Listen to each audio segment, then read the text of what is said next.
Hello. പിന്നെ ചോദിക്കുന്നത് 8 ലക്ഷം റുപ്യ. എന്താ മുത്തച്ഛി ഇങ്ങനൊക്കെ പറഞ്ഞത്? ഇത് വിൽപ്പന കൂടിയുള്ള വണ്ടിയാണ്. 13,500 റുപ്യക്ക് വണ്ടി എടുത്ത് തരും. അല്ലെങ്കിൽ പണയം. എങ്ങനെ? 13,500 റുപ്യക്ക് ആണെങ്കിൽ വിൽപ്പനക്ക് തരും വണ്ടി, അല്ലെങ്കിൽ പണയം 3 മാസത്തിന്.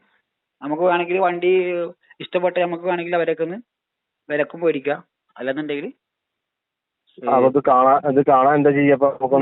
നിങ്ങൾ ഏത് ഭാഗത്തുള്ള മഞ്ചേരിക്ക് വിട്ടോ? എന്നാ പിന്നെ നിങ്ങൾ മഞ്ചേരിക്ക് വിട്ടോ, ഞാൻ നമ്പർ തരാം. മഞ്ചേരിയിലോ? എത്ര ഓടിക്കണത്? ഓടിയത് 93 എന്തോ ഓടിയിട്ടുണ്ട്. ഇത് ഏതാണ്? ഫാൻസി നമ്പറാണോ? ഫാൻസി നമ്പർ ആണോ നോക്കേണ്ടി വരും. എന്താ ഫാൻസി നമ്പർ നിങ്ങള് എടുക്കോളൂ. ചോദിക്കാൻ പൊന്നോ. എന്തെങ്കിലും ഫാൻസി ഇല്ലാണ്ടിരിക്കില്ല. എത്രയാണ് വരുന്നേ? അത് ഞാൻ നോക്കിയിട്ടില്ല. അതൊന്നും നോക്കി എന്റെ കുട്ടി ആർസിന്റെ ഒക്കെ ഉണ്ട്.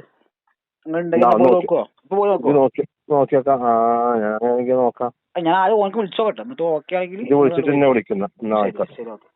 പിന്നെ ഫിനാൻസ് ഇല്ലല്ലോ? ഫിനാൻസ് ഉണ്ടോ? ഫിനാൻസ് ഇല്ല. അതല്ല ശരി, ഇതിലെ കാല് വണ്ടി പറഞ്ഞ കൂടി ഞാന്. എന്നാ ഓക്കെ, നോക്ക്. എന്നാ ഇതാക്കാം, നമുക്ക് നോക്കാം. ശരി, ഓക്കെ, ശരി.